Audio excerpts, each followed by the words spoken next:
All right, welcome back to End of the Double Dragon podcast. This is your boy Shane Greenwood in Double Dragon Gym, and with me in the gym I have Hugh Donald, Hey. and via Zoom I have Trenton Lawrence. Hi. Hi, what is it? Don't do the touchies. This is not AMSR. Don't touch the screen. Touching you. Oh, gross.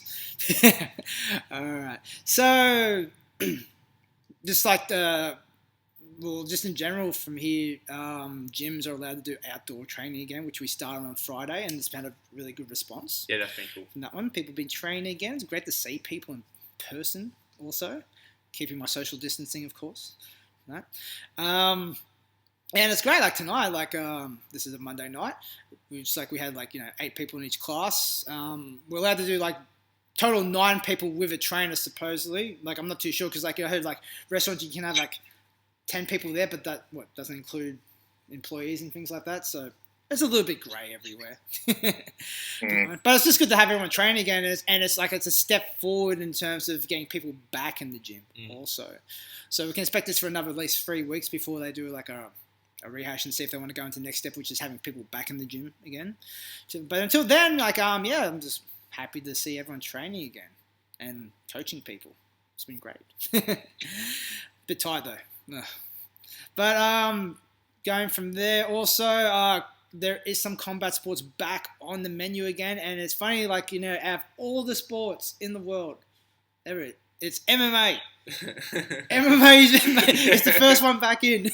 Don't pretend like you're surprised. The best was when the fights came back. The first major sports offering since the pandemic, and the UFC starts with an address from Donald Trump, wishing them the best. How did that go? I don't know, just Trump's I'm here on the steps of the White House, wishing Dana White and the UFC all the best. We're starting our Oh, excuse me. Oh. I respected it. Those two are They're boys. Gonna run the vomit off they're fully into it. Dana and Trump are boys.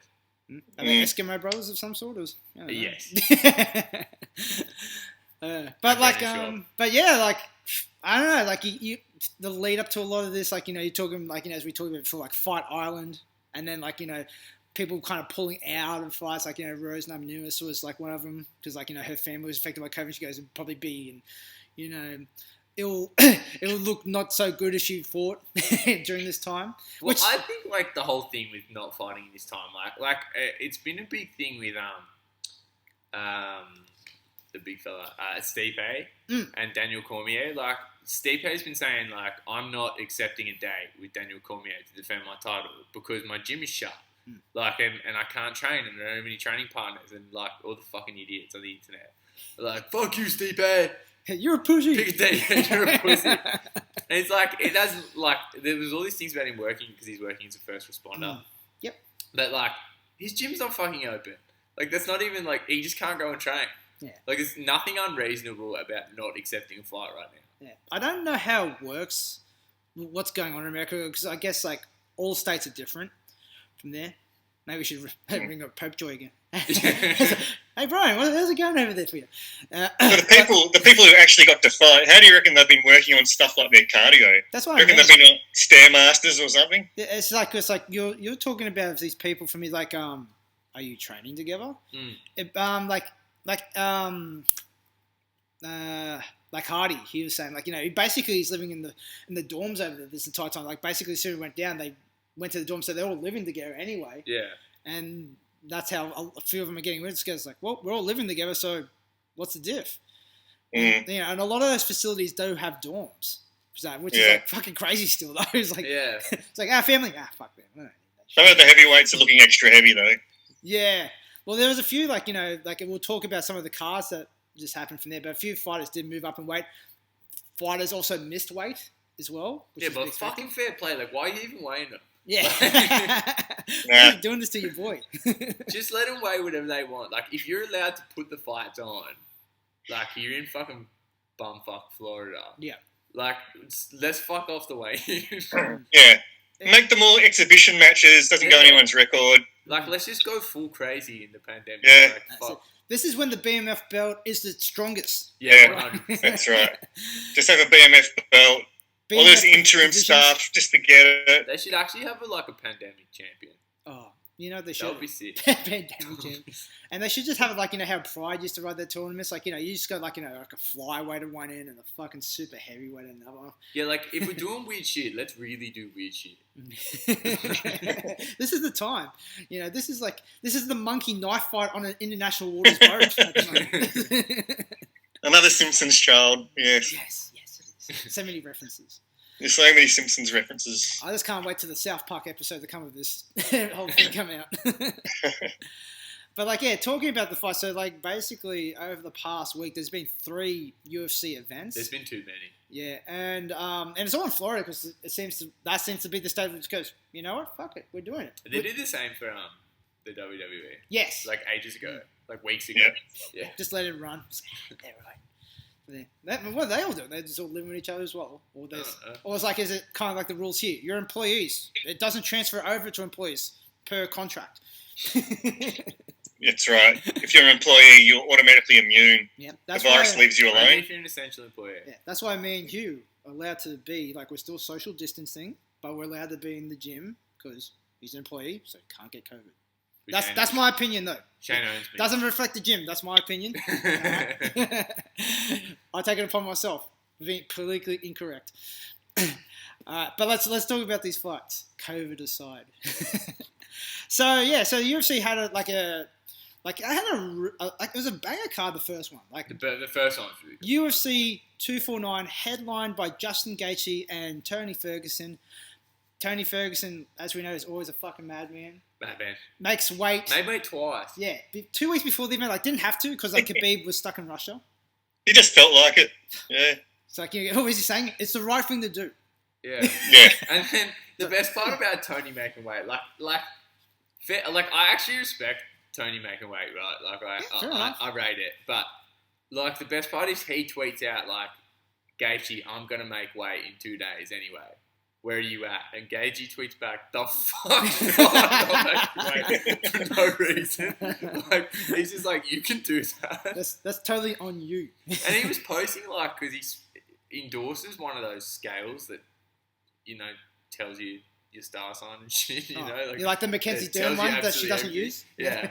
And like I think he checked in, I could be wrong, but I think he still had like 7.5 kilos to cut on the Tuesday before weight. Like, so that's like, that's not abnormal, but that's an honest cut to be getting rid of 7.5 kilos. Especially in these times, really. Yeah. In those last sort of 4 days. Like, that's an honest amount of weight to cut. For no fucking reason. I saw some of his training videos. He was standing on a balance board, swinging one of those Russian hammers. Yeah, those clubs. I'm like, do you want to get hurt? Are you determined to get injured before every single fight? The thing is, that's just standard. That's not even like, you know, him like, you know, I'm in quarantine, I'm fucking got cabin fever. No, this is like just standard, like a Tuesday Tony Ferguson. Midweek Tony. He's just there. Yeah, he's a fucking lunatic. Rated though. But then again, like for his kind of style, like for me, it just suits it. Definitely. So like we'll talk about a couple fights on that card from there. We'll talk about that one because that was, man, like, you know, in terms of like fights that you needed to see to kind of break the lull in sports and combat sports, this one was fucking like insane. They should have left it at this, like, because we're gonna get into it. I would talk about this. Like, I don't want to. Like, just want to talk about, like, this fight being really good. But, like, they had this one really amazing fight. And then they just, like, went straight back to just this shit show for the next two. Yeah. It was like I was saying to you before we started here. Like, I was watching... Like, I haven't really been super into MMA for a long time. Like, I don't really like it. But for a few reasons. But, like, I was watching this fight. Like, this is really good. Like, I enjoy this. Like, this is good to watch. Like, I was changing my tune on MMA live. And then, like, you know, the next show, I just clock into Oven St. Preux and Ben Rothwell. I was like, no, actually, this fucking sucks. Well, that's what your first mistake is. MMA heavyweights. Don't bother watching those fights. Yeah, but one of them wasn't even a heavyweight. So. Like, I am now. One of them was a pandemic heavyweight. No. But back to the good fight. I don't want to take the shine from Fergie and Gaethje. Look, if you haven't seen this fight, do yourself a fucking favour and find it somewhere and do it. You can find it. I'm not going to tell you how to find it because probably don't want to get this shut down. Pay for it. Uncle Danny's probably he's watching us hard. Yeah, he's been watching us for a while. But you it's on UFC Fight Pass, so if you want to pay for it, that's the place to go. Just get your money. There are other sources. Hold for drag pause. Mm.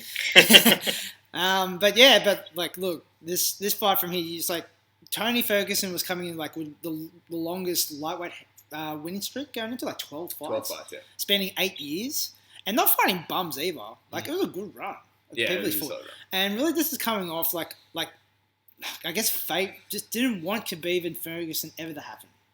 Because, like, now, like, I can't even see it ever materialising. It's a lot harder to see it happening now. Because Khabib's schedule's so hard anyway. Like, he takes a lot of the year off. Yeah, he does. He's not very active. Religious reasons. And then he's pretty injury prone as well. And just cuts a lot of weight also. Yeah. It just all kind of adds up to Khabib's inability to stay active. So then now we've got to get Gaethje and Khabib done. So like just Khabib having one fight's going to put him out for over a year probably. But then like Tony, I think will come back fairly actively. Like I think he'll be back. Like I think he'll be back next week if you let him. Well, like I was listening to Joe Rogan podcast, like doing the Fight Companion, which was just all Eddie Bravo fucking conspiracy theories. That's all the podcast was. That's what you choose. But like he did talk about the start of the fight, all the Gaethje stuff. That's and, like, that fight. That's good. It was really good. But he's just saying like it's like what? It's like 5 days after like Tony's out of the hospital and he's back training. He's already in the gym. Like like nothing happened. He just he goes. That's just the person he is though. But that's an interesting thing as well because like. It's the same thing like why did Tony make weight for no reason? That's just the person he is. Like maybe it's not a good thing that he's back training already because he took a bit of a walloping in spot. Yeah. This Cormier probably put the best. Because I've never seen a man take so many fight-ending shots in one fight. Yeah. It was like he dished out a couple of fight enders too. Yeah, man. Gaethje got caught a couple of times. The first couple rounds, they were competitive. Yeah. They were really competitive rounds. Like, me and Trent were watching it, like, old man's place, because there was no pubs open then to watch it, and had to pay for it. Why? It's one of those fights as well where I basically go, look, I'll put some money into it because it is a good fight from there, and, basically I don't want to, just rage quit my computer, like, on a Russian streaming site where it's going that.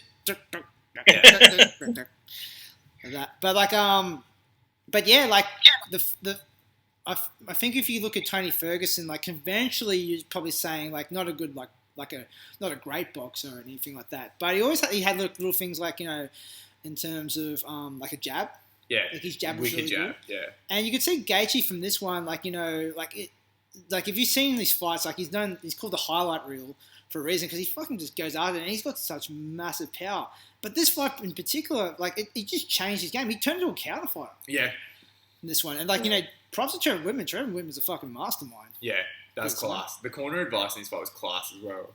Yeah, it was like some of the better corner advice I've heard for a long time. And, when you're watching the fights, it's just weird because, there's no one in the stadium, Evo. It's just, basically you got your corners, the judges, the commentators, one ring girl, and just stage crew and Dana White. And, the corners can actually hear each other. Or, some people during the fights were saying, they could hear DC in the commentary. Commentating, and they goes, oh, that's a good idea. I'll do that.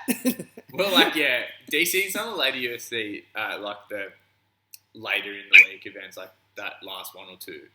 There was a lot of claim that he was really obviously coaching. When they would be near him in the commentary position, he would just start using his commentary to help them. Hey, fair play. Yeah, I heard Rogan talking about it. Rogan was talking about it, and he was just like, "Yeah, it's probably not the best. It's probably not the best outcome from a commentary point of view that they can hear us and they can hear exactly what we're saying about them in the fight. So it's indirect coaching." But he said, "It is what it is. You can't change it. There's no audience to drown them out." Yeah, and for all these events, they're all getting tested, and they're all tested negative. And then, I like how except Jacare. Except for Jacare, that was a shit show. Yeah, Jacare and two of his cornermen tested positive, and they weighed in, and we'll still do the thing. And Verdum's taking photos with him with the mask on. Hey. Yeah, they're all broing each other in selfies. Yeah, but it's funny.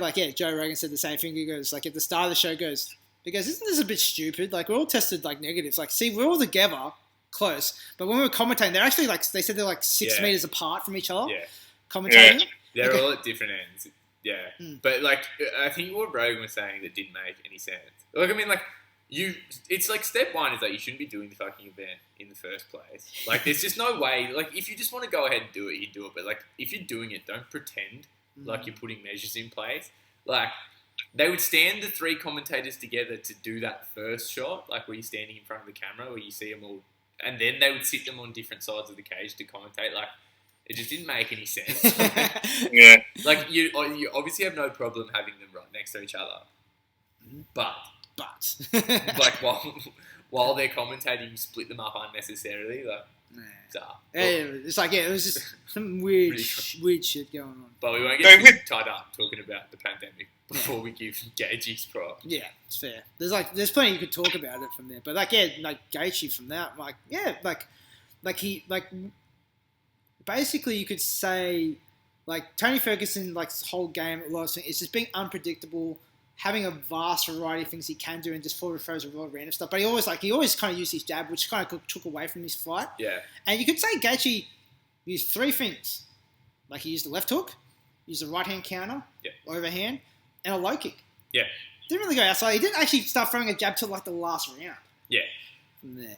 And like I'm guessing Ferguson's game plan was specifically for Khabib. So that's probably part of the reason why Gaethje kept it standing. You would Like, have if to think Gaethje's so, yeah. fight IQ is that high, he would have done that quite deliberately, wouldn't he? Yeah. Yeah.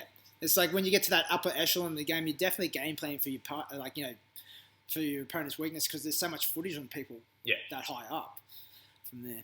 But you can see with Gaethje from that one, he just basically he turned around his game in terms of being no, got power, being prepared to go the full 5 rounds using the power and using a counter game where it was really where Tony a lot of times will kind of steam in off the jab and pressure you back. Well, he kind of didn't really allow himself to get ever really pressured back. He would move backwards to draw Tony forwards, and really as soon as Tony kind of really committed forward, he would sit down and counter. Yeah. A lot of times and fucking unleash some hellish shots. Yeah. It was almost in a way where it's trained where it's not so much like a rope practice where he goes every time I throw this right hand, the left hook's going to come afterwards. He would do that, of course, but the other times he would hit it and then hold on to it and look for it and then uncork the left hook when seeing goes, oh, he's leaning back, I'll go forward, or he's staying on the spot and I'll hit it then. There's so much talk at the moment about the evolution of Gaethje from that 2-fight skid that he had. Was that Alvarez and Poirier? Yeah. They did 2. Yeah. From that was kind of the last time you saw him as the fighter that came out of World Series of Fighting, or whatever it's called, he's fighting in. It's just he in his earlier fight was so much a fighter that compiled an impressive record, but against whatever level of fighter he was fighting, he'd almost die at one stage of the fight, multiple stages of the fight. Yeah. It was kind of beyond those losses that he really started to become not a brawler, not just a brawler, essentially. And you can see the attributes that he has from, everyone talks now about how Gaethje's become such a smart fighter. Yep. But there's such it's not just a simple matter of not just sitting in the pocket and exchanges. Gaethje has a real art to the way he disengages. You can watch this, when he, it's when Gaethje sets his work and he's having a look. It's the angle that he picks to just kind of exit out and just watch someone and then re-engage. It's it's not just a matter of he stop blocking. Everyone wants to go, oh, look what happened when Gaethje stopped blocking with his face. But it's not just that. Watch his feet. Watch the way that he can set his work and just completely disengage and control space. And I like the way as well, Ferguson has so much, you can watch it. He has there's just that super textbook incorrect footwork. He basically just runs forward as he throws punches.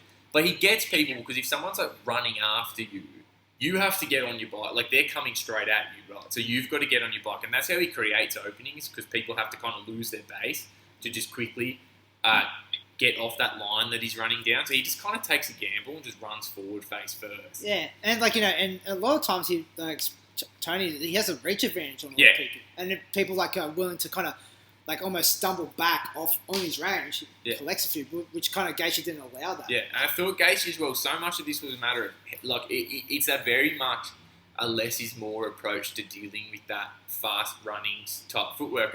Gaethje a lot of the time didn't try to move back with Ferguson and sacrifice his base and be kind of trading barbs at that range. Just shifts his weight off to where he needs it to be. Lets that, like, takes himself just out of position and then can counter back. Like, just that. So allowing, not a lot of people capitalise on the way Ferguson kind of sacrifices his base completely to run after them, because they're more focused on getting out of the line of his attack and thus actually putting themselves in a worse position because they just compromise their composure essentially. But Gaethje's ability to just stay, he uses his eye so well now. Just have a look, shift off the line a little bit and then just drive a counter back.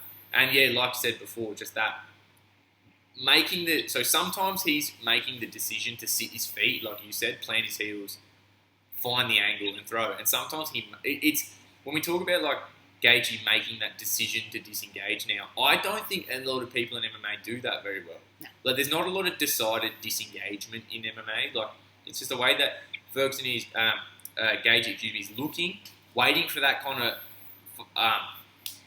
that burst from Ferguson, and it was that decision of, like, sometimes he was just taking that exit, really running that perimeter and not getting into that exchange with Ferguson, because that's the kind of thing, that's where Ferguson gets his cards engaged in scrambles, stuff like that. Just like Ferguson worked well in a scrap, so for Gaethje it was either you make the decision, like I don't think a lot of guys in MMA are on or off. It's that 50-50 kind of range of you're doing a little and you're not really defending, you're not really attacking. That's where so much of MMA's fought, at that brawling range, which is where Gaethje used to fight all the time.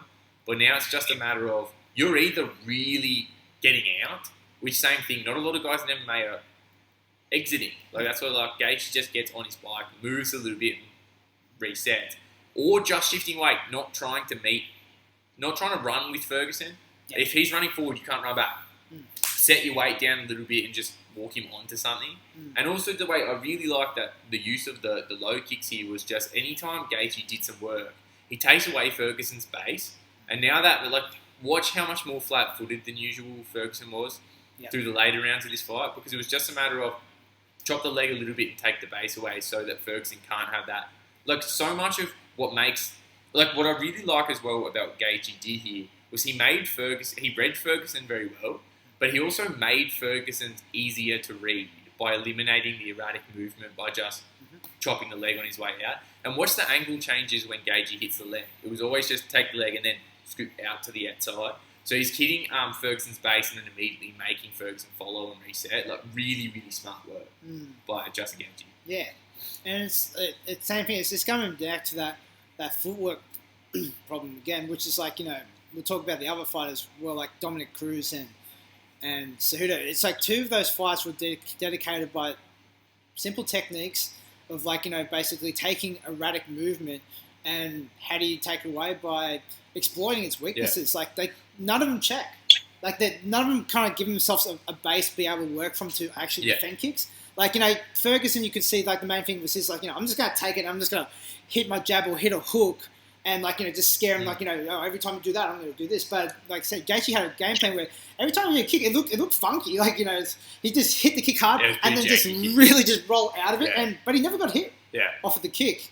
And I was like, it worked. So, like, props. Kudos to him. Yeah, and someone who's as erratic just generally as Ferguson, the longer you can keep them resetting, it's just like what's the term? Like, you control the clock. You take your time.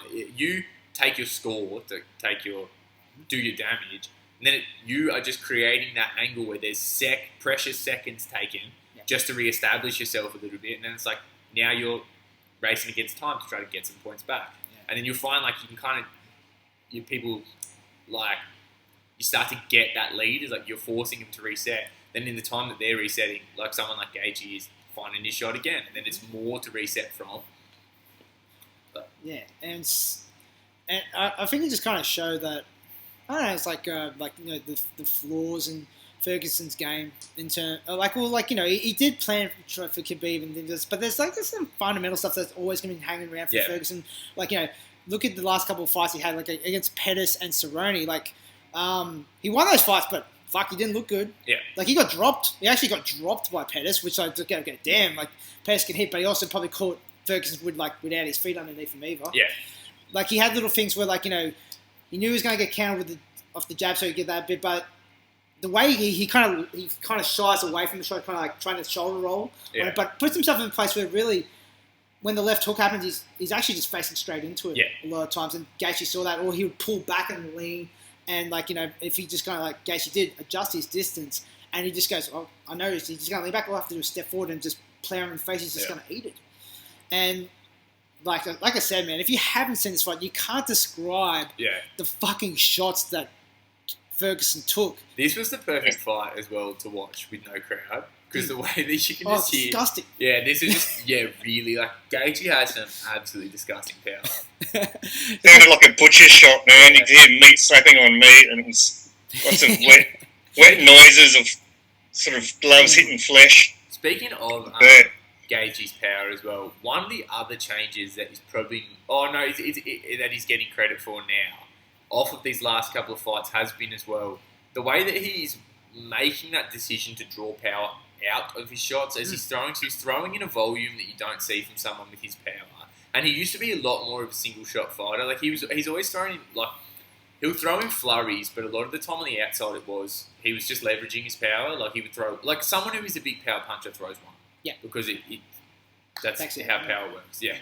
But now he's and this was Trevor Whitman. I really liked Trevor Whitman's advice throughout this fight about the footwork and about it's just the same thing. It's higher level advice than you're seeing in MMA most footwork of the time. And also controlling his fighter's temperament. Yeah. As well. And just saying to Gaethje, okay, let's stop trying to take his head off here. Let's just 70%, 80%, but throw more with less. And that's what started. Because when you're someone that has that natural kind of power, if you can dial it back just a little bit and find that sweet spot where you get some volume, it's you're still hitting hard, but it's just you're not committing everything through it. So you're dialing that little bit of power out and being able to throw in volume the way that Gaethje was here. I thought that was really class advice. Yeah, I think with Tony, he changed his game plan way too late in the it wasn't until the later rounds where he went for an Imanari roll. I swear to God, Gaethje's corner must have heard it because he stepped straight out of the way of it. But something like that, it's a low percentage kind of move if you're going to go for a takedown against a tough opponent like Gaethje. I'm kind of surprised he wasn't trying to hit singles and doubles much earlier on. Yeah. And his legs were gone as well. He had no kind of... it's too hard. Too low. It's like you were saying, Gaethje really adjusted his game. He was going for those power shots and you could see he was getting tired. Yeah. But when he made that adjustment, the volume was way higher and way more accurate. And I liked that as well. I liked the way that you could see after two rounds, Gaethje was starting to tire, and you could make that argument that you could start. I found it interesting because you know that Ferguson's the type of guy that will kind of just weather a storm and start to he's got that zombie style. If you start to get tired 3, 4, 5, and then how often in MMA are you seeing a trainer implement some advice that controls his fighter's energy? You never see this. This is higher level training because look at I don't know, MMA guys get tired a lot, right? More so than look, they fight 5-minute rounds. So I don't know, you got to be pretty strategic to not get tired in an MMA fight, I think. But you don't usually see any kind of coaching that can actually change the way a fighter's energy levels are looking. That's the thing, is you got to get after him. Yeah. That's another one to do. Got to get after him, mate. You need this round. There seems to be, I think, this could be a whole nother episode. But too much of more. It's I don't mean to talk shit about MMA. I talk shit about it sometimes, but I think it's a good sport. But I just think because there's so many. Everyone's background is different, and the sport is just young. So I think the coaching, the practice of coaching MMA is young. So there's a lot of things that MMA is still figuring out. But one of the biggest problems is that too much cornering is cheerleading. This is a massive problem in MMA. It happened in one of the other fights in Florida that we'll get onto. Is like you were saying, that's the biggest problem. Is a lot of trainers, if Gaethje starts to get tired against Ferguson, you know how fit your athlete is, right? He's not unmotivated and he's not unfit. Strategy is what makes you tired. If you've had a proper fight camp, especially the way these MMA guys have their camps, they're 10, 12 weeks. Gaethje's wasn't in this case. but like more as a general rule, and he's starting to get tired. He's not unfit, right? So what's he doing wrong? How's he misspending his energy? Otherwise, you just fucking train him wrong if he's tired.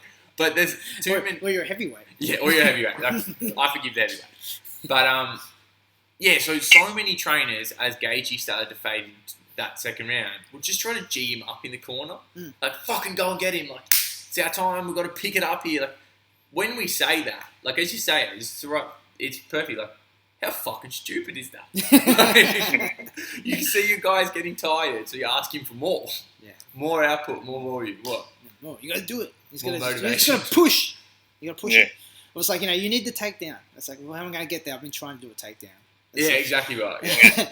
But like, yeah, like it was interesting. Like I did listen to the Fight Companion, a bit, like half of it, and I was like, I didn't listen to that. But the first half was really good because Eddie Bravo talked about the fight itself. Yeah. And he said, like, he goes, yeah, man, everyone got me with the clip saying, full friend, yeah, you need to go the Eminari role.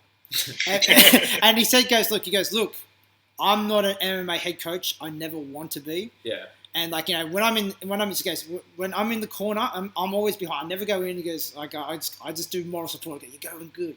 Yeah. It's like, or like if it hits the ground, okay, then I can do some stuff. But like he just goes like he goes like, all right. So Ferguson, how many takedowns has he got? None. Like he's not a takedown guy. He just likes to stand and bang. And if he goes to the ground, he does his jiu-jitsu, takes him through. And like, I guess that's how we plan for Khabib anyway. We're just going to work off our back. That's how it's going to go down. Or we're going to try and stand up and bang. But he just goes like, most of the time there's a boxing coach there. He said he went the first couple rounds and like basically it's going into the fourth and like fucking Tony's getting bashed. And then the guy goes, Eddie, you get in there instead. And like, he goes, I froze. I didn't know what to say. So I said, you should do an Imanari. And and he goes like, and they break it down. He goes, look, Imanari's, the only person that's really done it successfully is Ryan Hall, and he did it early in the round as well. Mm. It's not all he goes, now look, he goes, it's like, he goes, I fucking froze, I got thrust in there, I go, he goes like, he goes, I'm not a head coach, and he goes, nor should I be. Yeah, because I listened to Eddie Bravo speak about this as well, and he says like he got stitched up because they mic'd him. They only mic'd one coach. Oh, yeah. So he was mic'd the whole way through, and like you said, he just provides a bit of moral support. Because I saw him also cop some flack for saying beautiful boxing in like the third round. But like you said, like he knows Ferguson personally, and he teaches Ferguson jiu-jitsu. So he's just trying to, like we talk about cheerleading. He probably is cheerleading a little bit. He's just trying to kind of pull Ferguson back into the fight. When you like the dynamic of a corner is interesting enough, where basically, like most corner, like any kind of fighting thing, you'll have three people in the corner. Yeah. You got there should be a head person and then two other people from there. So the head person really has the job of like dictating the device, the advice that's given out. The other two people's job is like, they can provide some advice, but they have to like basically not shout over the coach or give him a turn, or the other one is the same thing, moral support, or they're a cut man as well, and like, just give them the water to that. So like if you got three people in the corner, like just yelling shit. Or like, if all of them are, cheerleading, then like the corner is really like, it's more of a hindrance. Yeah. Than actually like it provides advice where it should be. Yeah, and a lot of the time, like when we're talking about you shouldn't cheerlead, like you need that straightforward advice. If you've got like a head coach and a second, like Eddie Bravo is very much the second there, especially because in MMA you need corners to do different roles, like striking and like there's so many different zones. Yeah. So Eddie Bravo, like if he says beautiful boxing, he's just got one word in and he's just trying to pump up. Like that wasn't supposed to. And there wasn't any groundwork in the fight. Yeah, so Eddie Bravo, had nothing to say and was just trying to be there. Like he's really just being there as like a friend. Yeah, he goes, that's my bro. Like, but, yeah. He's like, it's like. They were also saying, like, were you going to throw the towel? And he goes, I thought about it. Yeah, but it wasn't his place. He said something like that, He goes, like, it wasn't my thing. And, like, Tony basically said, never throw the fucking towel on me. It was like, it's hard. Like, all fighters say that, though. But there's a couple of times. I think Eddie would have shone if it was a Khabib fight. He definitely would have been on the ground then. It was supposed to be a Khabib fight, right? Like, that's why he's kind of there, but... Look, like, in the end of the day, though, like, Tony, he took an L, took a fucking hard L, like, that one. But, like... He's only one fight away again before, like, going in. But, like, man, I don't know. Tony could be 6 times. 6 times. You're trying to make it 6 times. But, like, if these dudes keep winning, like, you have to book it again. Like, if let's say Ferg comes back, it's probably Ferguson and Poirier, I think, is probably the fight. that's happened. Like, not necessarily bad. Like, I think that's That's the a good fight they'll fight. make because I actually think McGregor will probably fight for the title in the next fight. Fair. Yeah. No, I agree. I think it's going to be Khabib McGregor too. No, they have to do Gaethje because he's got the interim belt. Like, they usually uphold that. Yeah. Will they? Will they though? But They have to, but will they? It's going to be either Gaethje and Khabib next, or Gaethje will fight Conor for that interim strap. Connor's Either way, it's going to be a Conor match. What's that?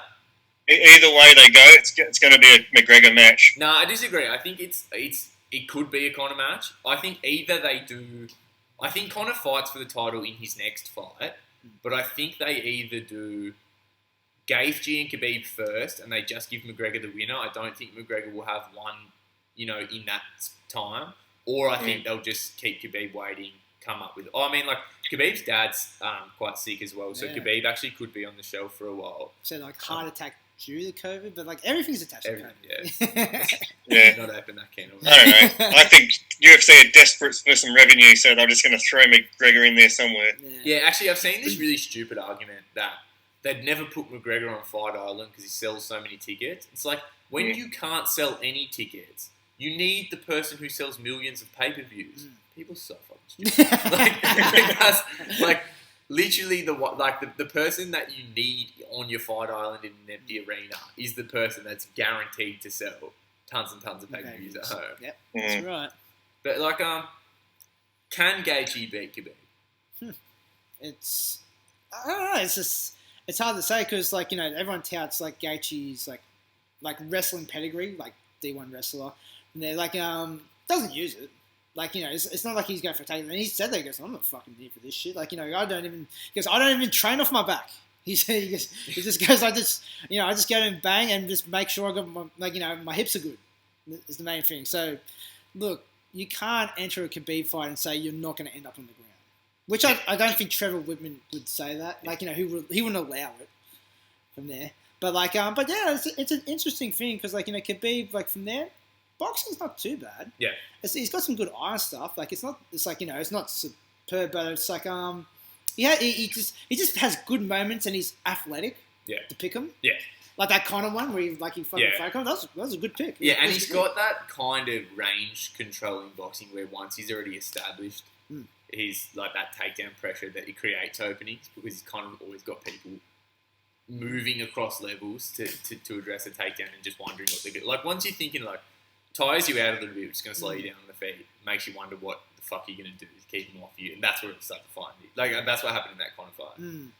Yeah, it's one of those ones as well that you think about how Khabib addressed it's all about that grinding style, weigh it down, and how Gaethje's would approach.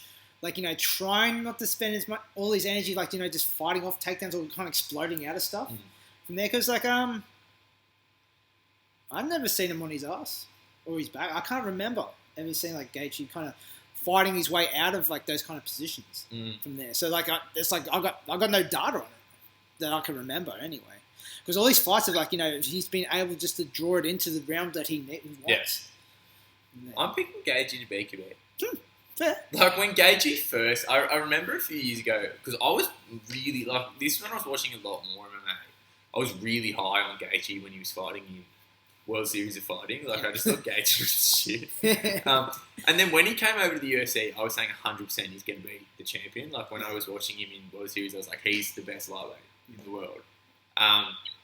And then I kind of thought, probably a lot of people, okay, he might have sort of hit his ceiling when he went on that skid. But then watching him his last couple back, I'm back on the train. I think Gaethje can beat Khabib. Yeah, especially the way he's, it looks like he's coachable to input a strategy into him. Yeah, that's I think, that's a good point. As far as now we've actually seen his capacity for development. Who the fuck knows how far he can go. Because before when you'd watch him, you'd be like, this dude is a really tough night for anyone. Yeah. But he's figurable, he's workable, because he's so, he's simple. But now, fuck knows what kind of game plan they'll put. Now that he's listening, Yeah, it's true. It's the world's his fucking oyster. Yeah. I think one of the best points I saw about Gaethje in his development, Barry Robinson did a summary really well.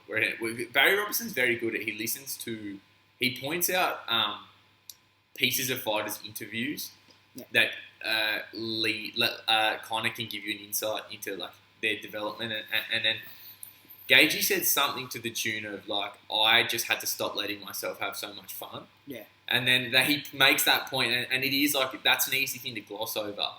But like, that does give you a picture of how much more discipline he's applied to his game planning, because it's like, it's not supposed to just be fun.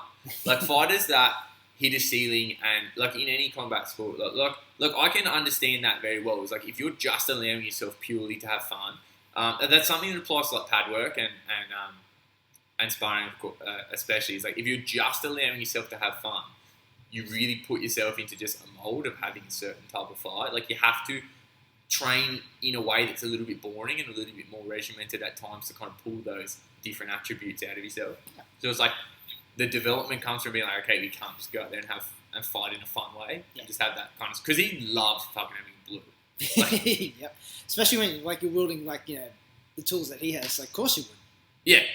Because you'll roll the dice on those kinds of exchanges when you got that kind of power, because that's an equalizer. Yeah. Well, it's basically like, it was, like I said, it was competitive for the first 2 rounds, because like at the end of the second round, like if there was 30 more seconds or even 15 more seconds, I know it could have been a different story. Yeah. Because like, you know, Gaethje's there and he just throws, I don't know, this tiger uppercut that just it's like it's so wide. Like, that's, you know, a long limb uppercut. It's like it's going woo, woo, woo, woo, woo, whips behind him and just like goes up, and then like, and almost like in a comical sense, like something that you just see in like an anime, like fucking Tony Ferguson throws a fucking big uppercut too, and he landed first, and, and knocks Gaethje to his ass, like, and then like, you know, and then after that they kind of like, he gets back up and goes, oh shit, and then moves around a bit. Then the horn went off, and then it's good, man. If it was like, I don't know, 15 more seconds, it could have been a different fight. And it comes back to that important idea of disengaging as well. Like, that's ring IQ, or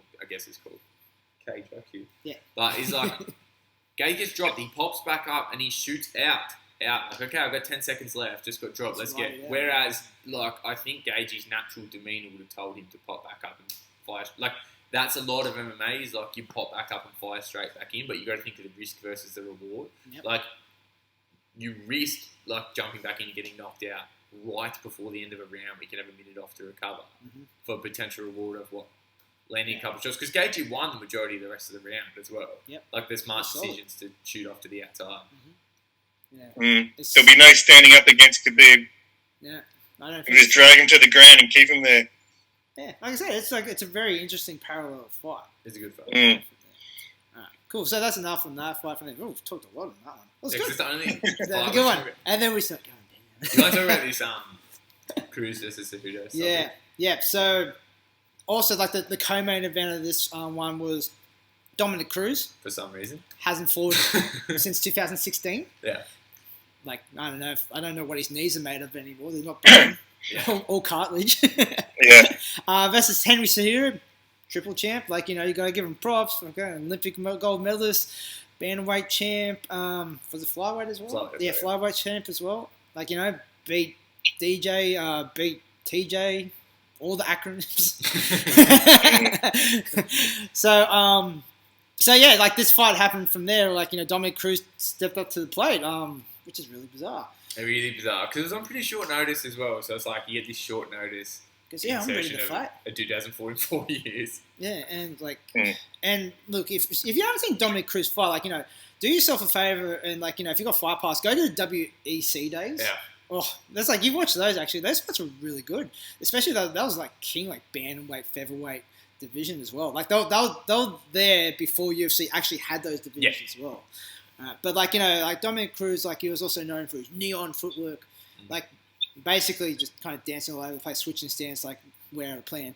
That's what it kind of comes out as. But like, you know, where he caught a lot of people, there's like, you know, he moves around so much that, like, you know, people just found it hard to get a read on him. Yeah. And go, oh, I don't know how to set myself. And while they're trying to figure out his footwork, he comes around like big, like he'll move, and then because like you're trying to focus on the more mass of his body, his arm trails behind him and just loops shots from one other. Like he'll loop for like basically one side of the cage to the other, and collect a few people in the process. Yeah.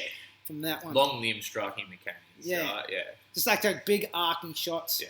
Off of like, basically, and a lot of feints though. I'll give it that. Like he does use a lot of good feints. But this came again to, it was almost like the same mold as the, Khabib versus Ferguson. So a guy that moves that much and isn't known to check. Yeah. So what do? It's like you just kind of feint at him until he moves, like which Cejudo did, like same thing. Like he changed his game plan also. Like really, it became like, all right, instead of me kind of just rushing in and just going after, like, I'll come in, feint, and as soon as Dominic moves, throw the low kick. Yeah. But he was throwing the low kick in such a manner that he wasn't just going for this leg that, because Dominic moved so much, he goes, whatever leg's there, I'm going to fucking whack it. There was one point where Dominic tried to jump over it, and he was successful. He moved the leg that Sammy was going for, and actually Henry ended up just whacking the back leg. Yeah. He did that on a few times as well. Yeah, committed. And like it was a really good game plan, especially in that first round. Like, bashing up both legs. Every now and again, he'll dart in with a right hand and, like, just throw a combo. It's like as soon as, like, Cruz would feel like, put his back against the fence. Yeah. From there, which was, like, a problem for footwork and some people's minds, which I kind of saw watching more UFC. Like, this one's like a lot of MMA guys seem to like to run their asses to the fence with their feet underneath. Yeah. Which is like, when you're kind of taught, like, in a ring kind of sports, like, boxing, Muay Thai, that you kind of use your back leg as a sensory kind of thing where, like, if you feel your back leg on an object, it usually means you're on the ropes. Yeah. So, like, if you got 1 foot back, it allows you to circle out. If you got both your ass and both your feet on the ropes, you're kind of like stuck there. From there, is there options to get out? There is, but it is like, if you're kind of teeping or using straight punches, but most of the time the MMA guys kind of just run themselves back on there and they kind of slam against the fence like, oh, should I better move now? When it's kind of like a little bit too late. Is having that back against, and I'm asking because I legitimately don't know, is having the back against the fence with their feet level like the way they do, is that about not having space to initiate a takedown? So, like, your back is flush against the fence? So if that's what it is? Okay. Yeah, they're trying to build a base against the fence. Mm-hmm. Yeah, so it's kind of like a sprawl. So they can't... So you just don't have... Basically, so they can't get under the hips. Yeah. Yeah.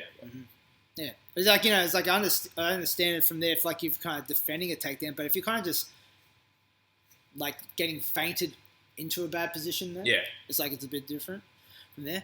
But, like, it's... we saw in this fight from here, like, same thing. Henry Cejudo looked good. He was using feints. He was being calm from that one. Like, and I think Cruz got surprised a bit as well because, like, usually, like, obviously he's been out for a long time. He's fucking old now. Like, it's like his body is just arthritis. Yeah, he lost a lot of his career. Like, when you think about these layoffs, like when I was looking at Cruz's, I don't know how old Cruz is, but I remember I saw his age in the lead up to this, and I was like, like he could be like 40, right? Like because he's lost, like, this was his third lengthy ass layoff. Like, he lost 4 years. 4 years. And before that, he had lost 3. Yeah.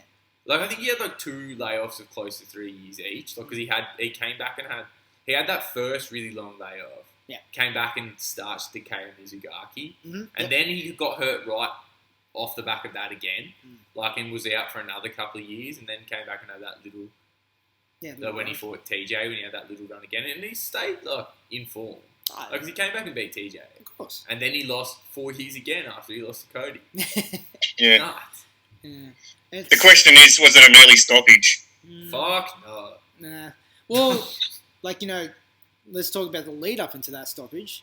From there, where it was, okay, they ended up in, like, they went into the second round. There was a headbutt. Like, well, they both just clashed heads, because it's a style. Yeah. Like, So Cejudo always headbutts just quietly. Like, literally Chicken every Yoda. fight, yeah. Like, just Chicken Yoda, yeah. listen, like, his head goes first before his punch comes in. Fair. Good play. Yeah, I fair play. like that. He's got a wrestler's head. It's probably got a very callous forehead. But it stopped the action, and then when the action, like, ran up again, like, they moved around a bit. There was a lot of feinting from both. Like, they were both kind of trying to fade each other out. And then Cruz ducked down. Don't think he was going for a takedown. But he might have just been leaning out like he does. He leans up shot. And Cameron just uncorked a fucking kick. Like, it wasn't even like I think it was intending to be a kick. Yeah, I want to say it was a knee. But, like, he just headbutted the knee. Yeah. from there. And then Cruz fell back. Henry just jumped on top of him, landed 12 unanswered blows. From there, like, you know, they were saying, well, let's go. I did a poll on the Instagram from that one. I think it ended up being 22 in favour of it was a good stoppage, and 16 in favour it was not a good stoppage because he was getting back up. Look, that getting back up argument, that doesn't hold water with me. Because you can look at even though he was getting back up, he was still getting bashed. You can look at this as he was popping back up, right? But watch when he gets dropped. He falls head first. There are certain cues you can look for as a ref, right? Like, there was no support in his arms, right? He was just down. Like, he wasn't holding himself up. He was just head first and his arms were linked. Then, 12 unanswered shots. Then he starts to pop back up, mostly watch him get up as the referee's separating them, right? So Cejudo can see the ref coming in and starts to ease off, and then Cruz starts to get up for the most part. The only thing I'd probably say about this, like, aesthetically, is the ref probably should have stopped it a little bit earlier, because no one would have complained if the ref had pulled Cejudo off Cruz when his head was down. But then you kind of just let him come. He came to a little bit. He was still not really with it. He was maybe starting to get up, but wasn't blocking anything still. The rule is you stop a fight when a fighter's not intelligently defending anymore, which he was not. He was just eating shots on the dome. Yeah, and there wasn't much left in the fight as well. There was only maybe 10 seconds or something. Is that? But it was one of those ones as well. Dominick Cruz, he is a fucking smart guy, and how he addressed that situation from there wasn't smart. So you could say basically wasn't quite there, which is fair. That one because really if you're in that kind of situation, you're getting your face pumped. Are you really trying to build up? Is that smart? Yeah. Most of the time from there goes, well, he probably if he had full cognitive abilities, especially Dominick Cruz, well, if this is the case, maybe I should just pull guard or just roll into him and just kind of just hug his leg until the time runs out instead of trying to build up and get my face smashed in. Yeah, because he opened himself up to more damage, whether he was rallying back or what. I think because Cruz was uncharacteristically immature about this was not because remember when Cruz lost to Cody and he came out at the press conference and did that really pretty impressive speech about taking an L and whatever, really an impressive level of sportsmanship in defeat. Then this one saying the ref was a drunk and smelled like cigarettes. Yeah, smelled like okay, you're allowed to smoke before a fight also. It doesn't matter if you smell like cigarettes for real. Yeah. The alcohol, I suppose, would be a problem. But I smell like weed most of the time, so no one says anything. It was a joke, because I don't smoke. I eat edibles. It's better for my lungs. I think the internet awarded the referee the BMF belt, though. After those comments. Going fucking ham on Cruz on Twitter. That was a good Twitter one. And he's like, in the cage, I'm a referee, but out here, I'm Keith motherfucking no nonsense Peterson. I like that little picture, of him getting Cruz getting knocked down. And he goes, "This is me after a night heavy on the alcohol and cigarettes." He's like, "Ew." Yeah, actually, he defeated Cruz in every sense here. But it's man, that's a big fucking claim. It smells like cigarettes. Massive, okay, yeah. And alcohol. Okay, well, it's this is defamation that you're kind of doing here. And and Herb Dean afterwards, it's also backed up his case. Goes, no, he didn't. It's us refs, we're brotherhood, but we will call each other out if we think someone is doing something drinking on the job. Yeah, because Herb Dean basically said as well, he just wouldn't allow it. If he saw that, he'd have that ref pulled and would change the assignments. But this is the interesting thing about a lot of people are fucking idiots. If you're unaware. Okay, so not everyone, but contingent are whinging about that stoppage with Cruz, which was perfectly fair. But no one really complained. So what's your logic with that Cruz stoppage? Is that he's getting up, right? So ignore the amount of damage he's taken. He's intending to get up, so that's not a fair stoppage. So why isn't anyone complaining about the Tony Ferguson stoppage? He was up on his feet, right? He was. In these idiots' eyes, completely fine. He's on his feet. Yeah. That was a stoppage. What people need to understand is that stoppages aren't are you unconscious? There, have you taken too much damage for this fight to continue? Which is like, you look at that Ferguson fight's a good example of that. He's on his feet and he's still attempting to fight, but we're just deciding he's taken enough damage. So we'll wave it off. That's exactly like the Cruz fight. Whether, regardless of his position, he's eating heaps of unanswered shots and he's just had enough. Yeah, sure. That's within the rules. Like, you have to defend yourself intelligently. Intelligently, yeah, is the key word. But hey, you know, it's like everyone's like entitled to their opinions.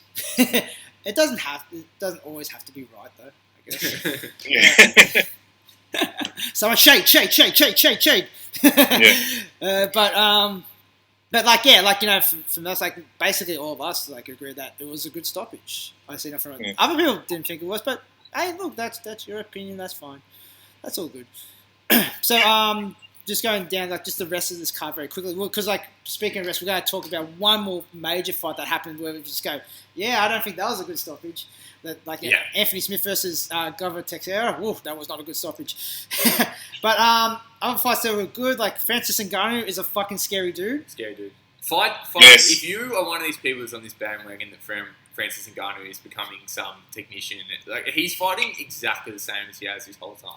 Like, people are springing all this bullshit about Francis Ngannou, like how much he's developed since that Stipe. He was thrown into that Stipe fight too green. He's really developing. He had the raw power, but he's cleaning everything. No, he's fucking not.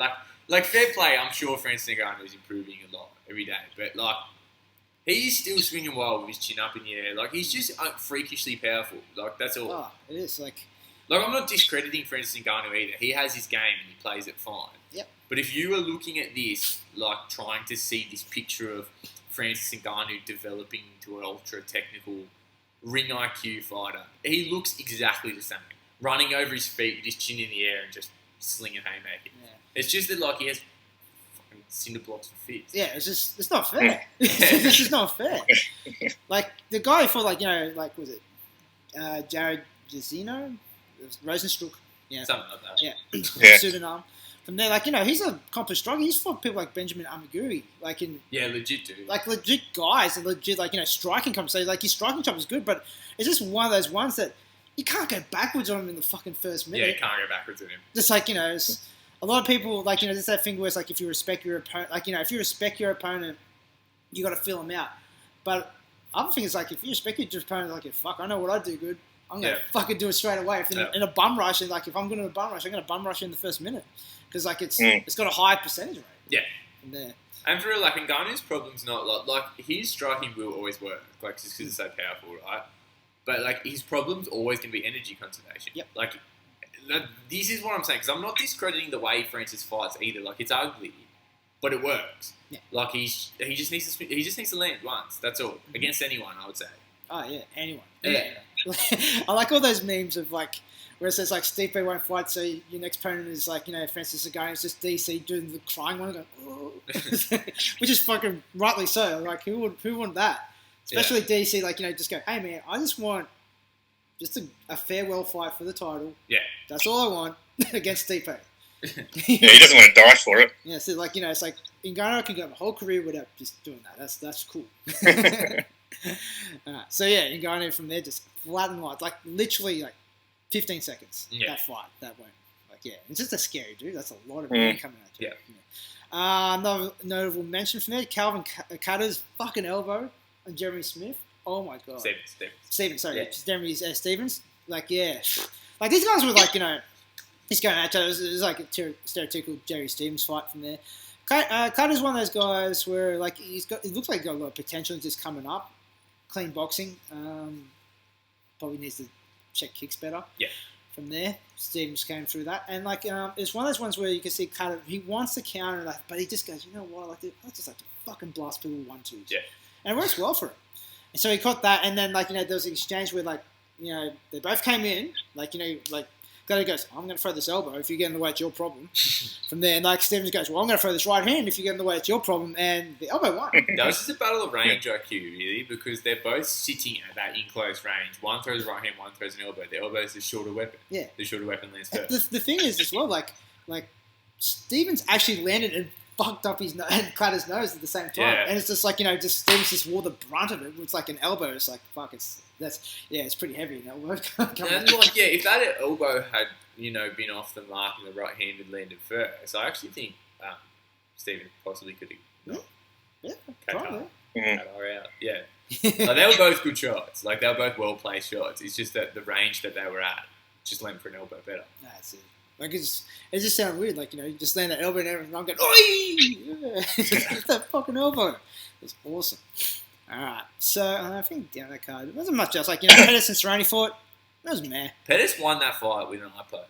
Right? Like, he actually... Yeah, he did. This was a close fight. Like, they were 1 round apiece into the third. Mm-hmm. And then Pettis just backs Cerrone the fuck up with, like, a knuckle-deep eye poke. And then, like, these dudes were, like, broing out the whole fight. Like, they're just... Like, it was a good old boys fight. Like, both guys looked... Especially compared this to their first fight. Like, both guys look like, they're both a little smooth because they're fighting at 170. Both looked a little... Like, both still have some skill, but this was a fight that really made both Pettis and Cowboy look clearly past it to me. Yeah. But that's what made it a good match in that regard. But they were broing the fuck down. Like, after, like, the second round, like, just being able to hear it as well. Like, Cowboy just, like, they shake hands and then Pettis is walking back to his corner and Cowboy goes, hey! And then Pettis turns back around and Cowboy goes, fuck yeah! And they hug. But then, and they'd be, like, clapping hands a lot through the fight. This was a sweet fight. I actually really enjoyed this fight. But, like, then Pettis obviously feels like he's not quite probably ahead. And he pulls out. Not like he deliberately eye poke, but he kind of just pulls out as Cowboys come forward and really fucking pokes him in the eye. Like, to the point where Cowboy just grips his eye and tries to call to the referee. And Pettis sees it and goes, the referee doesn't get involved. Pettis goes, fuck yeah, and just starts going after him. And even Cowboy's still there, like, trying to say, and the ref had said continue. And then, like, they're talking in the ring, and Cowboy comes, because you usually see Cowboy, he's usually a bit of a sport, but, like, he comes up after and goes, fuck, man, that was an eye poke. Because same thing, you can hear him talking, and Pettis goes, bro, it was a punch. Play the replay, and then Rogan goes, Pettis isn't going to like this replay. It was an eye poke, man. Like, and then, even, like, it was still pretty close. Like, they read the decision, and Pettis goes, like, he was surprised. He goes, fuck it, I'll take it. He said that out loud. Yeah. I think Pettis won the fight, but because of the eye poke, right? There was just no penalty for the eye poke. Yeah. I think outside, like, that was what had to... But even, like, Cowboy in the very waning moments that fight, almost, like, he lands a shin-to-chin head kick on Pettis. Yeah. And almost, like, I don't know how Pettis ate that. Like, that was a knockout kick, just buried across the bottom of Pettis' jaw and neck. Yeah, it's like with Pettis, I don't know, it's like, I guess he's pretty durable. Yeah. It's like, most of the time if he does lose, it's like, like he just makes, like, just funny decisions. Yeah. Like, just like, well, better fucking go for an armbar here, jumping armbar. Yeah. it's just something, like, just like, yeah, winning, like, that, and then just does something just like, just goes, oh, I'm fucking Showtime. Trying to do some Showtime shit. Yeah. But it's kind of like all his highlight reels come off just like, why the fuck did you do that decisions as well? So it's sort of like... Yeah. But yeah, that's full... But sometimes it pays off, like the Stephen Thompson one. Like, yeah. Yeah. It does have it's like his risk reward. 4 L's in a row for my guy Cowboy now. Yeah. It's like he looking old. I think it could be like an end of the line fight for Cowboy. I'd like to see him get like a reasonable match. Yeah. I just don't know who. But some time off as well. Because he's talking retirement. Yeah, like before this fight, we're saying like, he's starting to feel kind of slow. Foot in the grave. Yeah. Like, it's there, man. It's there. Diego Sanchez. Yeah, definitely, actually. The beef would be hard, The beef would be good, yeah. Oh, no, they're both not Greg Jackson boys. Yeah, they're both cool, but, like, it was actually, their story is the one where, like, Cowboy left, and Diego took him to task about it, about all the shit that he said about it, and then went and said the same shit, like, a year later. Just being Sanchez, that's all he's doing. Yeah. Alright, let's just talk about one more fight tonight, and then we'll call it.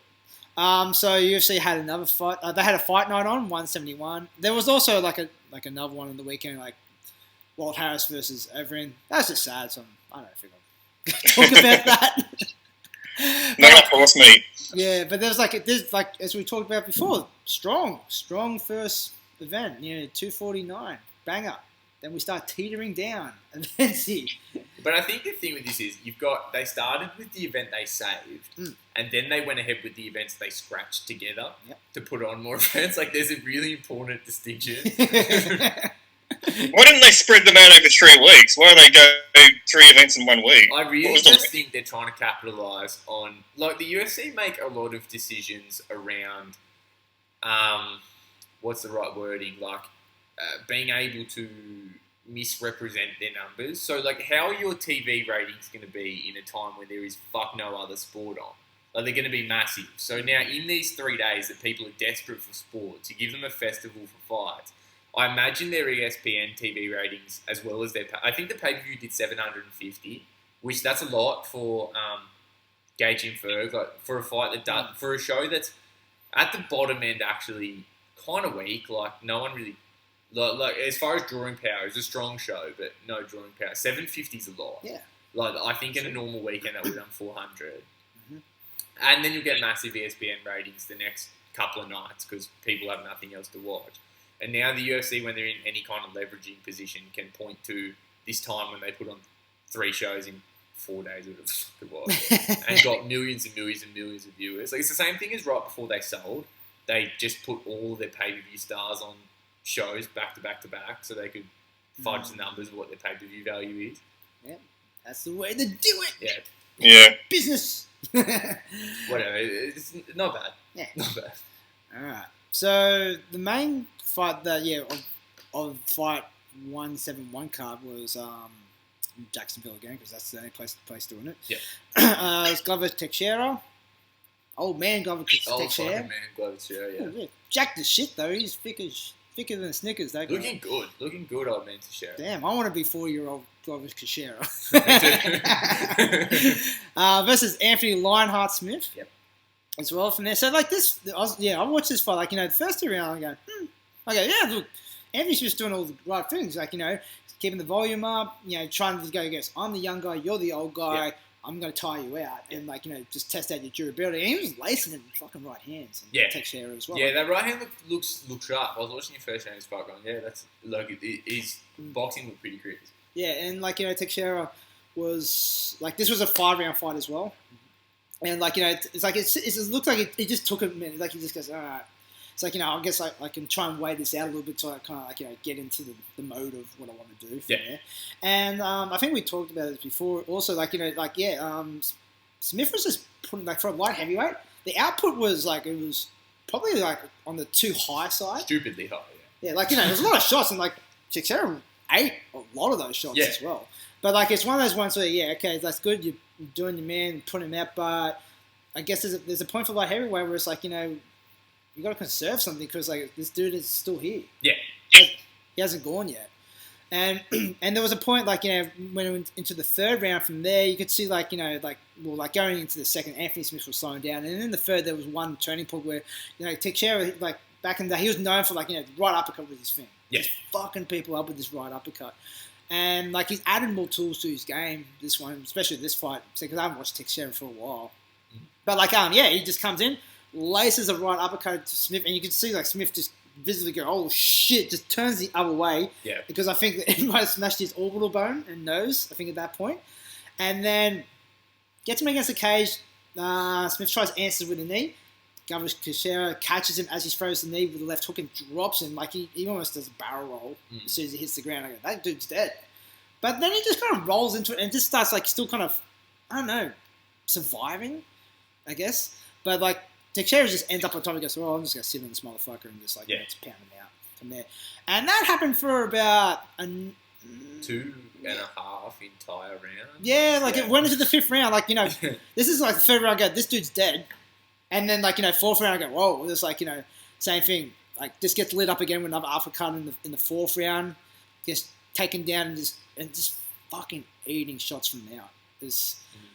Like, sure, Anthony Smith's doing stuff and still being cognitive enough, like, still cognitive enough that while he's in turtle position, he hands one of his teeth to the ref, goes, hold on to this for me. Respect that, though, because it's so much easier on you when you get to the dentist if you still have the tooth. Like, that's what they always say, like, if you get a tooth knocked out, like, try to find it. Yeah. I think what happened to his mouth guard? well, I don't know. Sometimes it just like it they depends. slip out. Yeah. They slip out. Yeah. And sometimes they slip out with your teeth still in them. Yeah. That happens. Yeah. That's happened to a few people. But I think he said he lost the front tooth and the back tooth from that one. And like I don't know, like the ref Jason Herzog went on to, he goes like, I may have blame me. I think I may have let this fight go a little bit too much from there. But also as well, going into the fifth, Anthony Smith goes to his corner and goes like, oh, my fucking teeth are loose. I think they're gonna fall out. And then in his corner's going, well, yeah, cool. You got to use your left hook more. Yeah, that's where you're gonna win this fight. You got to use your left hook. This is going back into cornering again. Yeah, it's the same. It's like the problem in the corner of Anthony Smith was you need a strategic objective as a cornerman, right? So from what you see and from what your game plan is, the problem is so as a corner person, you can have a lot of ideas. There is more than one way to skin a cat. That's from your fighter. That's you can go about this many ways. You can't communicate to him to go about it 17 different ways. You have to pick one. That's the responsibility that comes on you. Because they're just coming up with every fucking idea under the sun in these first two rounds. And fair play to Anthony Smith. He was answering every single call. Really to a T. Do this, do that, but there's just too much going on. So they just let him gas himself out because they never, a smart corner, you're looking at this Trevor Whitman engaging game plan, included disengaging after doing good work, was telling him to dial power back to keep himself in the fight. This was just do everything we say 100%. And then they just let him run himself to absolute death. Yep. And then they're still trying to pump him up when he's just getting smashed. So they have no actual strategic way out. It's just if you get more motivated, you'll start to win this fight. Yeah. And man, I don't know. It's you see a man take this I just go yeah, we don't need to go out again. You give your guy a chance to go, yeah, this is impossible, but he took a hellacious beating for 2 rounds already, and I was going, I don't think my old mate's going to turn this around. Yeah. So there's points I think that's enough. I think we can save this for another day. We don't need to actually take some years off your career by sending you out for another round. But it goes one forward. This is the thing, because I argue with people a lot about stoppages. Now, I argue with people a lot, period. The argument I have is people go, oh, he was still on his feet, so he's still with it, or he was still there. Sometimes it's not a matter of they are actually flatlined and cannot continue. It's simply a matter of they have taken enough damage. That's sometimes the Ferguson fight's a good example. He was on his, like we already said, he was on his feet. He was okay, but he just simply taken enough damage, even for the few seconds that were left. Also with that fight, he never hit the deck. Yeah, never hit the deck at all. But sometimes you just got to look at a guy and go, that's enough damage. Because, like you said, you send someone out, you can take years off their career. You can go one further and really say you're taking years of their life. Because this is the argument that I have with a lot of people. They go, don't you think that a fighter should be allowed? And, this is the other thing. When I'm in the ring, it's completely different. I'm fucking throw it down. Because, when you're in the ring, it's a different thing as well. Because you have to have that mentality, or in the cage or wherever you happen to be. You have to have that mentality that when a fight's going poorly, you have the wherewithal, you have the skills to turn it around at some stage. That's how fight. You're never looking at a fight like, I am losing. You're looking at a fight from when you're in there, like, I am yet to turn this fight around and swing it back my way. That's why you have a fucking corner, man. But from the outside, the arguments I have is people go, don't you think you should let a guy go out on his shield? Or don't you think if a guy can still fight? No, because I don't fucking want to watch someone die. This is I was having these arguments a bit about, I thought Deontay Wilder versus Tyson Fury should have been stopped rounds earlier than it was. And people go, but Deontay has that power. You've got to let him in there. And you go, yeah, we might watch Deontay Wilder. He was not coming back. We might watch Deontay Wilder somehow get his feet under him and land a power shot. Or we might watch Deontay Wilder die. He can't stand up. He's visibly concussed. He's holding onto a rope for support. I don't want to roll the dice. Let's call it. Let's have it again. Because we will go on to see Wilder knock out more people in the future.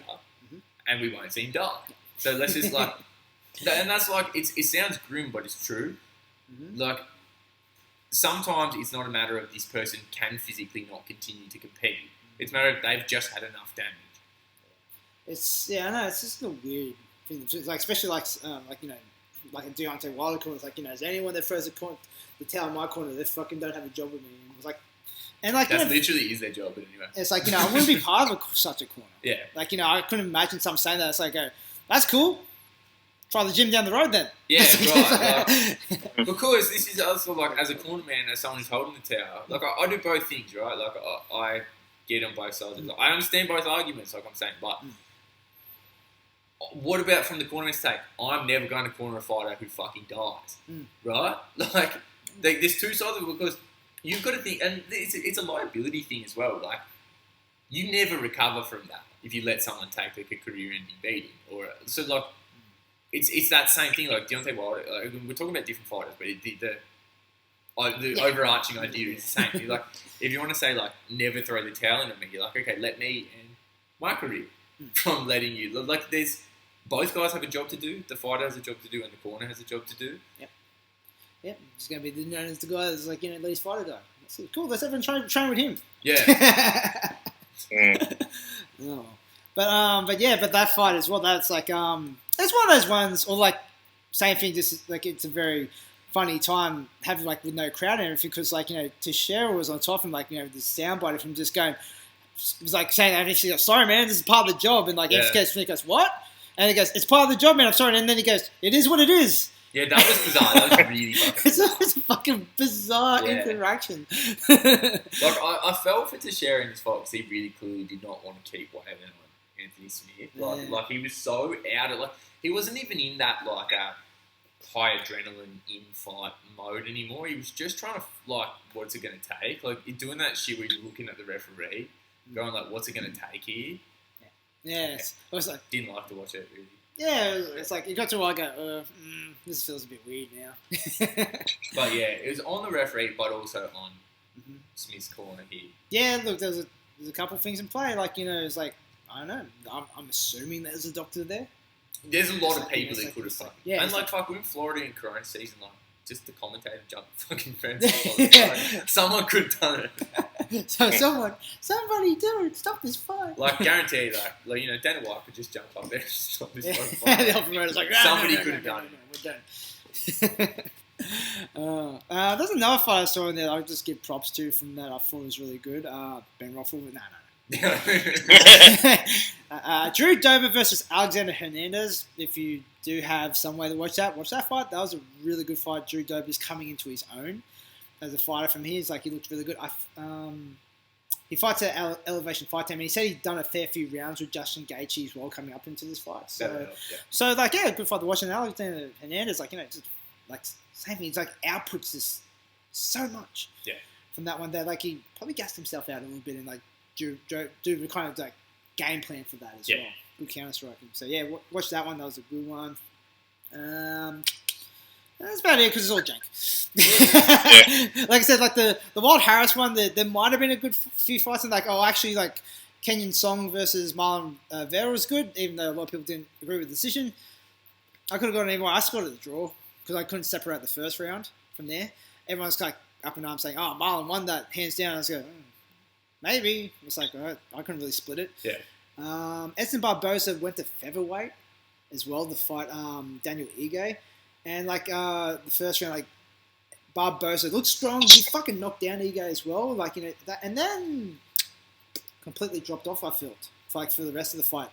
From there's just didn't look too good in it, too flash. Was it a fair decision, that one? Because I heard a lot of talk about it. I saw it, but then I was going, I can't say I was really looking at it that hard because I saw I love watching Edson Barboza. First round, I go, fuck yeah, he's looking good. And then second, third round, I go, he looking shit. Yeah. I love watching Edson Barboza when he's doing well, and I hate watching Edson Barboza. Yeah, when he's doing anytime Edson Barboza moving backwards, Edson Barboza for me in any combat sport has the biggest contrast of having absolutely disgusting elements of his style and beautiful. His switch kicks unreal. Yeah. He didn't use it in this fight. Yeah. At all. I was going, where's his kicks? Didn't. Yeah, a beautiful, kind of aggressive kicker, kicks well on the front foot, and then his backward moving footwork is honestly beginner level. He just...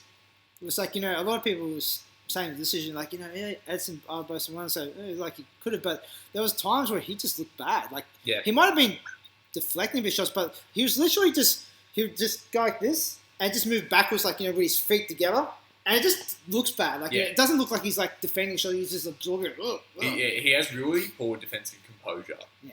So like, it's like it's hard to make, like, he got robbed when like there was parts where he didn't look great. Yeah. It's like it didn't look like he was winning fights in a lot of points of this fight. So how it is. But like, if like, watch it and have your opinion on it from there. I'm not going to watch it again. I gotta watch all these for the first time. Yeah. Actually, I did see one fight in Sky. I saw my guy Giga Chikadze. Oh yeah. I rate Giga Chikadze. Against like I saw a bit of that Very fight. late replacement, yeah. God damn, he's a really awkward, just like jumping kicks and Superman punches and shit. Like, but kind of dude knew he goes, I'm fighting upper weight division. Yeah. 2 days notice. He goes, fuck it, I'm just gonna do whatever. Make it entertaining at least. Like, make Uncle Dana see me and go, I'll beat that guy. Yeah.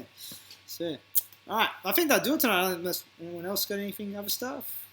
Go and watch Craig Jones versus Vinny Margalesh. Watch Vinny's leg get snapped. Oh. He wouldn't tap to it. He wouldn't tap to it. His heel was facing the wrong way. Yeah.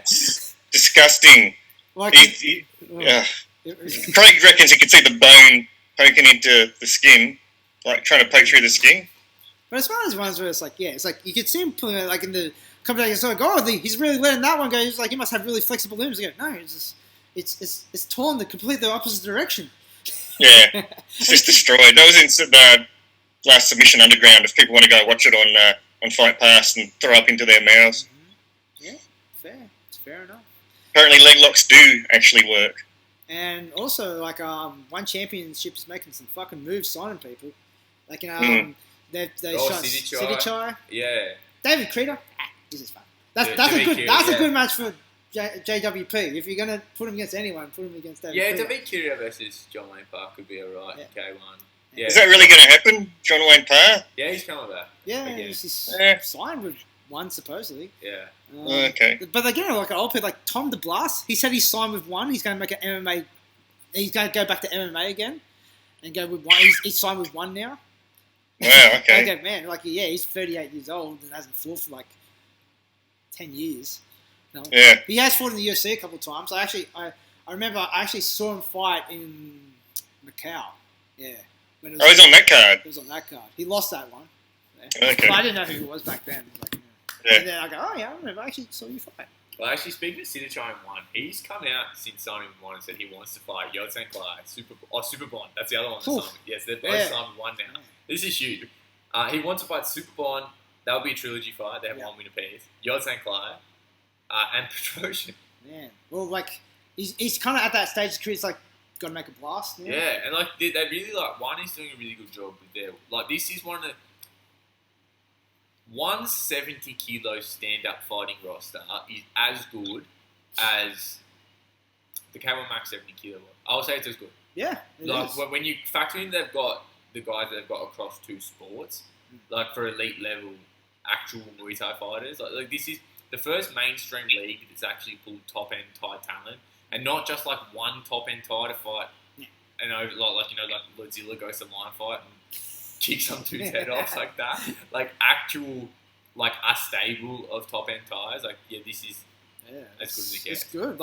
Can't wait for action to be had again. I'm hearing from Thailand that there are fighters in training for fights June 20th. Mm. So mid to late June, fights will kick off there, which kind of paints a picture of how things are moving in Asia. You're signing all these Thais? You're already in Thailand. Yeah. So, I think the stadiums are going to reopen sometime in June with no crowd, so probably that means one can come back. Yeah. Not long after that. Just gives a little bit of an idea of how Asia's moving. It's good. I like some Sidichai. I like Superbond as well. Does this mean one's leaning harder into Muay Thai and kickboxing and moving away from MMA a bit? I fucking hope so. There's enough MMA. I think they kind of realise that MMA is just too hard to break hard. It's like the UFC and Bellator, it just got too hard of a grip on all the good fighters. Yeah. Have they got good fighters? Yeah, they do. Like, you know, but like they're trying to push Asian superstars. That's the thing. Like no one can say like they can't say no. We're not. It's like we're not being like, you know, trying to push our own boys. Like that's absolutely fine. Yeah. Push Asian superstars, but Yeah. don't fucking shove Angela Lee down my fucking throat because I'm not eating that shit. Like, you know, when like basically like, you know, you got like the top tier talent going around. And I think like as well, it comes to the sport thing. Like they're really trying to get that Western market interested. Like obviously, like you're saying, they're trying to push the Thai, like the Asian superstars, because that's their market. But they are also trying to generate interest from the West. So it's like you can promote what, in the eyes of anyone who is an MMA fan, is going to be like third-rate MMA beneath the UFC and Bellator, or you can kind of develop this other league that doesn't actually have a mainstream platform at all, and have the very, very best. So your world champion, like Brandon Vera, is he a two-division world champion in? I think so. Well, like or he was. one. He formerly a two. So he's a two-division champion. Like that's the level of your MMA. But you've got Sitachai and Superbomb fighting Muay Thai. Like you can actually show that top class. Yeah. Muay Thai and kickboxing. Also, looks like Josh Tonner is going to get Sam A. Fucking Josh Tonner, he's so good. Saying like fucking Chachi, let's bring it to Canberra. Why the fuck not? I was like, hey, I'll go. I'll go. I'll go for a road trip to Canberra from there. It's like, yeah, I get it. Canberra, you want to find Canberra, you're a Canberra boy from there. But Chachi, if it's down to this, which I assume it is, I will get a ticket to one championship Canberra if Josh is on the card. So if that I know you're sways you. Yeah, so if that's kind of the sway, actually, I will fight on the undercard. Yeah, it's like if there's, I had a better idea. Spot. Yeah, I had a better idea. I've fought in that arena before. Yeah, yep, that's it. But well familiar with it. ASI's arena, good arena for it. So yeah, hey yeah, Josh Tonner, Sam mate, all for it in Canberra. Fuck, why not? Yeah. All right, we'll call it there. Okay, so thanks for listening to us again. You can you can catch this on YouTube. You already are. See us cute, beautiful faces for that. Of course, if you don't want to watch on YouTube, you can always catch us on Spotify, iTunes, Google Play, Stitcher, all podcast platforms. Everywhere. And we're on social media on Facebook and Instagram at Enter the Double Dragon. Yes. And we'll catch you next time. See ya. Whoosh.